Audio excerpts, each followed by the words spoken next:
del Deporte Universitario por permitirnos este espacio. El día de hoy tengo el gusto de presentarles al doctor Kenser Jesús Domínguez Hernández, que es residente de tercer año de la especialidad de Medicina de la Actividad Física y Deportiva, el cual tratará con nosotros el tema de prescripción del ejercicio en cáncer. Bienvenido, doctor, y muchas gracias. Buenos días a todos. Muchas gracias, doctora. Eh, Muchas gracias por la presentación. Pues vamos a iniciar con el tema. La verdad es que es un tema muy interesante, el cual van a ir viendo cómo han ido aumentando la cuestión de los artículos y la información más actual respecto de este tema. Muy interesante también. Muy bien, pues vamos a iniciar con la presentación. Vamos a iniciar hablando un poco de lo que es el cáncer de manera general. Como definición se puede eh, ir desglosando como un conjunto de enfermedades que se pueden originar en cualquier tejido u órgano, esto de en cualquier tipo, en cualquier parte del cuerpo, caracterizado por la proliferación anormal celular o incluso en el desequilibrio entre justamente el crecimiento o la proliferación y la muerte celular, y esta puede o no propagarse a otros tejidos del cuerpo. La incidencia, pues creo que es bastante bien sabido que es muy frecuente está muy alta la prevalencia de cáncer a nivel mundial. A nivel justamente de México es la tercera causa de muerte, pero a nivel mundial es la principal causa de muerte en países de alto desarrollo y la segunda causa en países de bajo y mediano ingreso. Se estima que 12,8 millones de diagnósticos de cáncer alrededor del mundo y 7,6 millones de muertes en el mundo. Entonces, muy alta también la prevalencia de muertes posterior a que ya tengan el diagnóstico de esta enfermedad. Y este tercio de las muertes por cáncer ya está bien documentado que se deben al consumo, ya sea al consumo de tabaco, a un índice de masa corporal elevado, obesidad, sobrepeso, al consumo de alcohol y a la falta de actividad física. Y si en algún momento algún paciente presenta dos o más de esto, aumenta esa prevalencia. Entonces, justamente vamos a hacer énfasis en eso que está subrayado, la falta de actividad física. Un poco más de incidencia, ya vamos a ir viendo que el tipo de cáncer más común es el de mama, pulmón, colorectal, próstata, piel y cáncer gástrico, los primeros seis a nivel mundial. Sin embargo, bueno, la mayor defunción o mayor índice de mortalidad la tiene el cáncer de pulmón, seguido del colorectal, hepático, gástrico y mama. Verán que la mayoría de ellos, o estos cuatro de los cinco que mencionamos aquí, quitando un poco el hepático, que son demasiado potentes, peligrosos y potencialmente mortales, están dentro de los más comunes, ¿vale? A final de cuentas, se espera que la carga mundial de cáncer sea de 28,4 millones de casos en 2040, o sea, un aumento de prácticamente el 50% con respecto al 2010. Entonces, pues hay que trabajar al respecto. Vamos a ir viendo la cuestión de la prevención y cómo un paciente puede modificar factores o mediadores químicos que ya vamos a ir viendo poco a poco con el realizar ejercicio o actividad física o incluso ya un deporte como tal. Bueno, un poco de las causas del cáncer, pues esta vimos que es una alteración en la proliferación celular, esto debido a mutaciones o alteraciones epigenéticas. Esto da una inestabilidad genómica, esto pasa en la mayoría de la gente, prácticamente en todas las personas, en el organismo hay transformación de estas células debido a factores endógenos como hormonas o la cuestión del crecimiento y la sobrevida de las células transformadas o factores exógenos, dígase el propio sexo, el cigarro, el alcohol, la falta de actividad física, el sobrepeso, la obesidad que ya vimos. El problema radica principalmente en el desequilibrio que hay o que debería de haber entre el crecimiento y la proliferación celular y la muerte celular. Estas que tienen alteraciones genómicas o genéticas deberían morir, deberían de ser una apoptosis. Sin embargo, esta alteración en esa muerte es lo que nos va a provocar el cáncer. Entonces, ¿cómo va a ser el desarrollo de este cáncer? Pues a final de cuentas, la señalización sostenida de proliferación, cuando el cáncer está activo, hay mecanismos y evaden lo que es la muerte celular programada. Esto provoca que haya crecimiento anormal, formación de nuevos vasos sanguíneos, reprogramación del metabolismo celular, ausencia del control metabólico y por ende una consiguiente una evasión de la respuesta inmune para esta destrucción, para una apoptosis, lo que provoca a final de cuentas una invasión e incluso una metástasis, ya que pues al tener estas alteraciones de nivel, ya vimos que incluso de hormonales o de cuestiones epigenéticas a nivel del organismo, pues provoca esta cuestión de la proliferación anormal o descontrolada, básicamente. Entonces, eso fue de manera muy, muy general lo que es el cáncer y vamos a ver cómo actúa el ejercicio ahí, ya que pues lo principal que vamos a evitar o lo que principalmente queremos o nosotros como médicos evitar o más bien actuar es en la prevención, porque prevenir es vivir. Entonces, 30 al 40% de los cánceres son prevenibles. ¿Cómo? Modificando conductas relacionadas al estilo de vida, evitando el sobrepeso, obesidad, inactividad que contribuyen al factor de riesgo. Ya vimos la cuestión del tabaco, ya vimos la cuestión del alcohol. Educar y proporcionar estrategias o intervenciones para modificar esos factores de riesgo y disminuir la carga del cáncer. Aunque pues sabemos que la carga genética, si alguien, alguno de sus familiares ha presentado, pues es más alta la el riesgo. Sin embargo, hay que actuar en los factores de riesgo que podemos modificar y justamente es donde actuamos nosotros, ya que mantener un equilibrio energético se asocia con la prevención primaria, la supervivencia y la recurrencia. Entonces estamos hablando de prevenir y si ya tienen el diagnóstico, pues primero diagnosticar de manera oportuna para posteriormente tener una mejor calidad de vida y evitar las recurrencias y evitar las complicaciones que pudiera tener el cáncer. Para esto, la primera medida son las pausas activas. El sedentarismo se sabe que incrementa el riesgo de cáncer de colon, endometrio y pulmón. Y por su parte, la actividad física previene el cáncer de mama, el pulmón, de cáncer de pulmón y el colorectal, que ya vimos que son de los más comunes, el endometrio. También el de esófago y tiroides, ya que pues vemos que el de pulmón también es el más agresivo y más peligroso en esta cuestión. Entonces, estas pausas de activas eh, tienen que ser cada hora o cada máximo cada 3 horas, pero si lo pueden hacer cada hora, 3 minutos de actividad física, caminata, incluso un poco de sentadillas, ir subir y bajar escaleras, si están en la oficina, a lo mejor ir al baño, etcétera, porque el sedentarismo incrementa este riesgo y cuando se hacen estas acciones que parecerían muy diminutas, el hecho de modificar o implementar las pausas activas en nuestro día a día, en nuestras actividades cotidianas, previenen todos estos tipos de cánceres. Ahorita vamos a ver cómo lo van a hacer.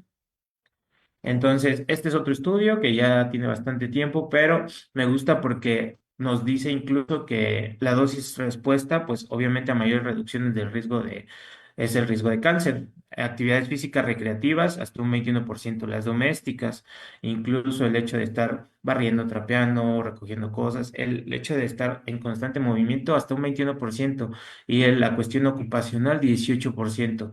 Si vemos caminar o andar en bicicleta, aumentan incluso una reducción de 13%, ya que pues el 35% o prácticamente 2,43 millones de las 7 millones de muertes son atribuibles justamente a los factores de riesgo prevenibles.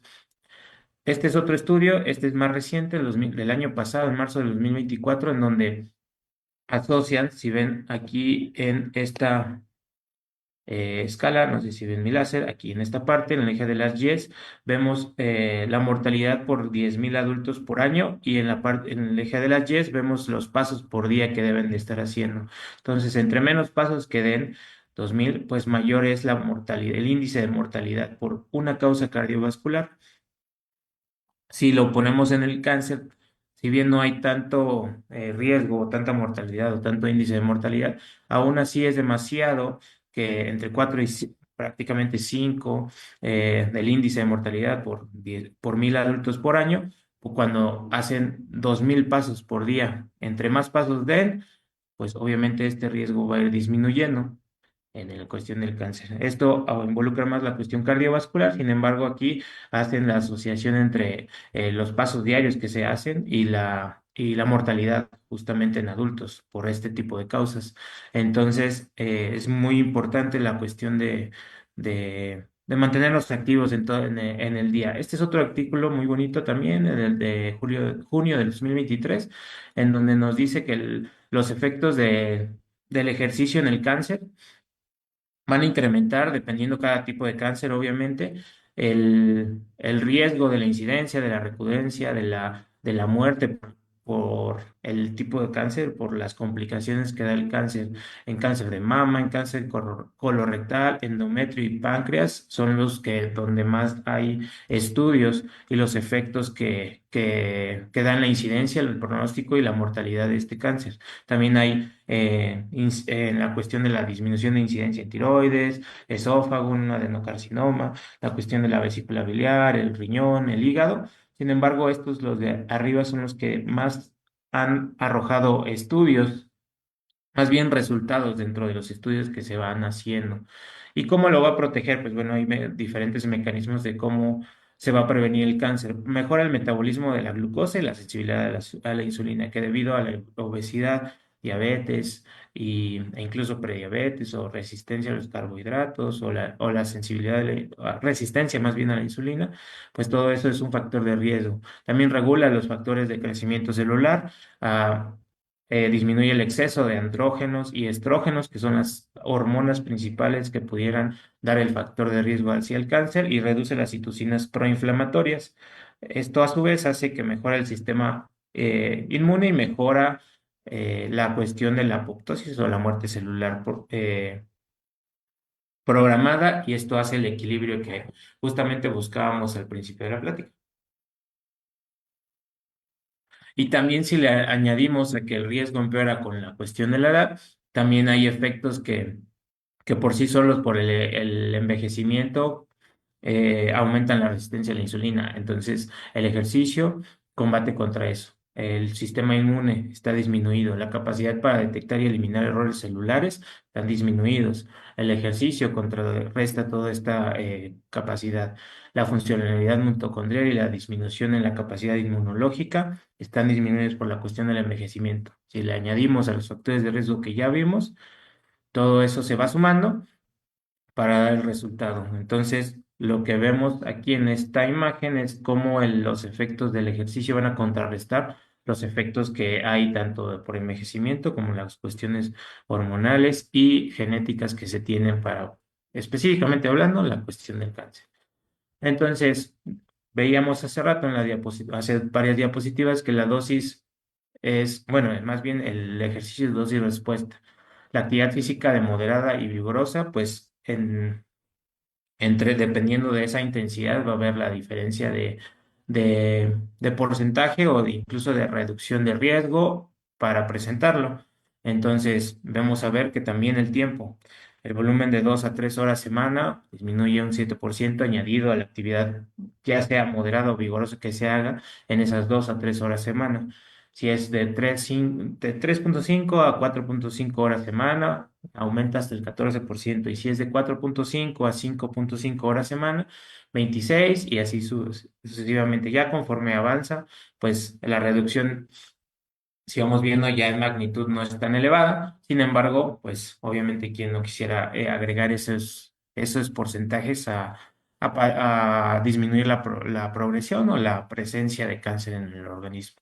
Y hablando ya específicamente de cada cáncer o algunos tipos de cánceres que se pueden prevenir, el cáncer de colon y recto, pues es muy, muy común, ya lo vimos, de los más comunes, y se asocia al 24% de la actividad física de disminución de este tipo de cáncer, entre el 22 y 23% con el simple hecho de tener actividad física de manera continua, entre lo que es de manera ocupacional o en las acciones de tiempo libre.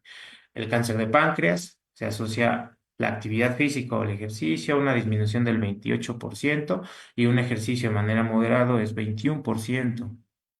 Cáncer de próstata el 10% y el de endometrio 23%. Entonces, Si le sumamos a que en el pulmón, que es el más agresivo y el de mayor frecuencia, 23% de disminución del riesgo y en el cáncer de ovario un 19%. Entonces, vemos que la principal razón por la cual esta plática es de mucha importancia es cómo previenen todos estos tipos de cánceres. Eh, pero ¿qué pasa cuando un paciente ya tiene el diagnóstico? Ya no se hace ejercicio, qué se debe de hacer o cómo debemos hacerlo? Pues bueno, primero me gustaría hablar de los beneficios que se puede haber y que ya están bien específicos y bien estudiados en la cuestión del cáncer, porque hay muchos, ya lo hemos visto en algunas otras pláticas aquí, también lo voy a profundizar un poco más adelante en la plática, pues que el ejercicio se puede dividir de manera general y una clasificación muy sencilla en que es ejercicio aeróbico y ejercicio de fuerza. Entonces, el ejercicio aeróbico ayuda mucho en la cuestión de síntomas psicológicos, ansiedad y síntomas depresivos. El ejercicio aeróbico se han visto maravillas en esa cuestión. Y el ejercicio de fuerza específicamente va a ayudar al linfedema, que es una complicación que nos va a provocar el cáncer de mama. Entonces, esos tres, digamos, de todas las cuestiones que estamos viendo aquí, son muy específicos, ya sea de ejercicio de fuerza o de ejercicio aeróbico. Sin embargo, las demás es de acuerdo a un ejercicio combinado. Cuando tú pones ejercicio aeróbico y fuerza, mejora función cognitiva, funciona la salud del hueso, la cardiotoxicidad de pacientes que utilizan medicamentos que son cardiotóxicos, disminuye ese riesgo, por lo menos lo hace menos probable, la neuropatía periférica, pero hay mayores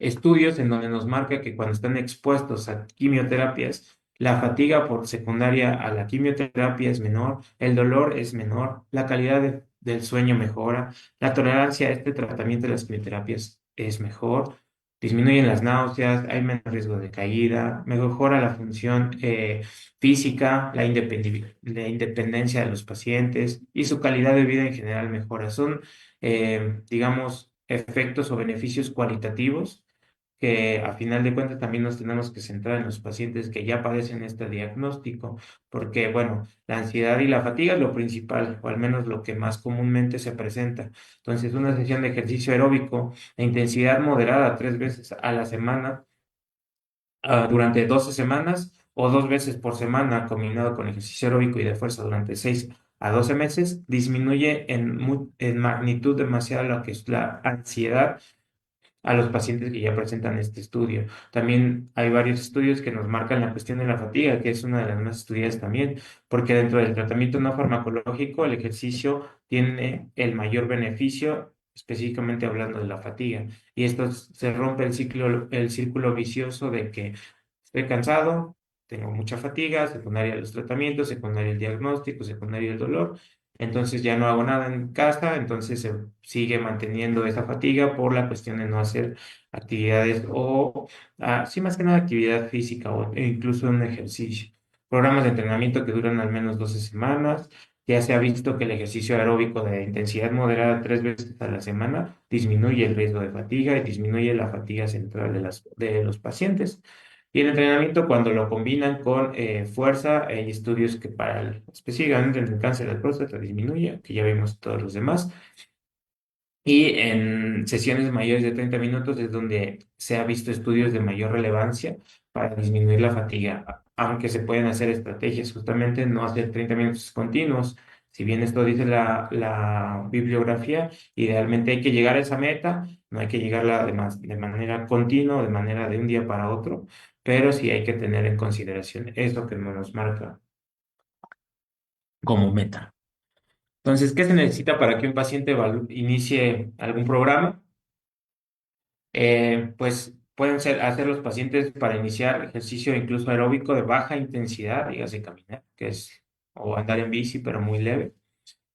No se necesitan evaluaciones de manera específica. Sin embargo, para la progresión y para un programa ya más específico de fuerza y de capacidad aeróbica, necesitan recibir evaluaciones integrales, desde una historia clínica, una valoración nutricional, hasta una capacidad cardiorrespiratoria con una prueba de esfuerzo, un ecocardiograma que nos indique más que nada los pacientes que tienen o han sido sometidos a quimioterapias o medicamentos que son potencialmente cardiotóxicos. A final de cuentas, esto sí es requisito primordial. Hay que valorar pruebas físicas de fuerza con una dinamometría y vamos a evaluar composición corporal justamente para ver cómo va a ir en modificación este tipo de cuestiones. Para también ver la cuestión de la flexibilidad, para ver un basal de cómo el paciente va a iniciar y cómo ir modificando. Entonces, el tratamiento contra el cáncer va, va a actuar. O sea, todos los medicamentos o las quimioterapias o las radioterapias o todo lo que maneja para el cáncer, pues involucra una disminución en la función pulmonar, una disminución en la función cardíaca, una disminución de la masa muscular, de la fuerza muscular, de la función inmunitaria, de la masa ósea, aumenta la cuestión de la masa grasa. También hay datos psicológicos, los síntomas, tienen síntomas con dolor, disminución de la función cognitiva, disminución de la calidad de vida, aumenta de signos de depresión, de ansiedad, y por ende esto hace que haya una disminución en la actividad física, entonces vuelve un ciclo. Hay que tratar de romper ese ciclo. ¿Para qué? Para que el ejercicio nos ayude en la cuestión de la masa grasa, disminuir la masa grasa, disminuir también la cuestión de el riesgo que se pueda tener para presentar linfedema en el paciente con cáncer de mama específicamente, en cuestión del índice de masa corporal, irlo disminuyendo y la cuestión de los efectos inflamatorios que ya vimos en las diapositivas previas, que son efectos del ejercicio en el cáncer. Entonces, durante el tratamiento, también durante la quimioterapia, muchas veces es lo más difícil porque es la etapa más complicada. Un paciente que está eh, bajo tratamiento tan intenso, por así decirlo. Y hay beneficios también durante la quimioterapia, durante el tratamiento en específico, porque hay beneficios objetivos o más bien tangibles o medibles, y hay beneficios subjetivos en la cuestión o cualitativos más bien, lo que va a presentar el paciente de manera de interrogatoria. En los objetivos, la cuestión de la capacidad aeróbica, masa muscular, masa grasa, densidad mineral ósea, regulación de la glucosa, regulación de los lípidos, todos esos beneficios puede manifestar cuando alguien empieza a hacer esa actividad física, ese ejercicio programado y disminución de los mediadores de la inflamación. Y los objetivos, pues ya los vimos. La cuestión de la calidad de vida, la fatiga, la calidad del sueño, depresión, el apego al tratamiento, incluso la ansiedad, la función sexual también. Hay muchos beneficios que se pueden dar que no son tangibles, incluso hasta los mismos pacientes los pueden referir. Mejoré hasta incluso la cuestión de la digestión, ya voy más me enfermo menos, etcétera, ¿no? La cuestión del sistema inmune y demás. Esos son durante el tratamiento y después del tratamiento, pues la disminución de los efectos adversos no solo son en ese momento, son a largo plazo. Entonces, se debe de ir viendo cómo justamente este ejercicio, si bien no lo van a hacer siempre, va a haber días en los cuales simplemente no se van a poder levantar o simplemente no van a querer hacer nada más que esto, pues a final de cuentas, a largo plazo pueden ir acumulándose los efectos y también aumenta la sobrevida y disminuye el riesgo de recurrencias, más estudiados en próstata y más estudiados en mama. Y también, a final de cuentas, los síntomas asociados y el apego al tratamiento y la manera de ver la vida, e incluso todo eso va a ir mejorando en las cuestiones ya más subjetivas, como vimos hace rato. Me gustaría darles como de manera general cómo se da la prescripción de este ejercicio, porque pues, a final de cuentas es muy parecido también al que se da a pacientes sanos. Sin embargo, o sea, más que nada las cuestiones de la intensidad, la frecuencia y el tiempo y el tipo va a estar diferente. O sea, más bien no va a estar de igual que alguien sano. Si bien de 3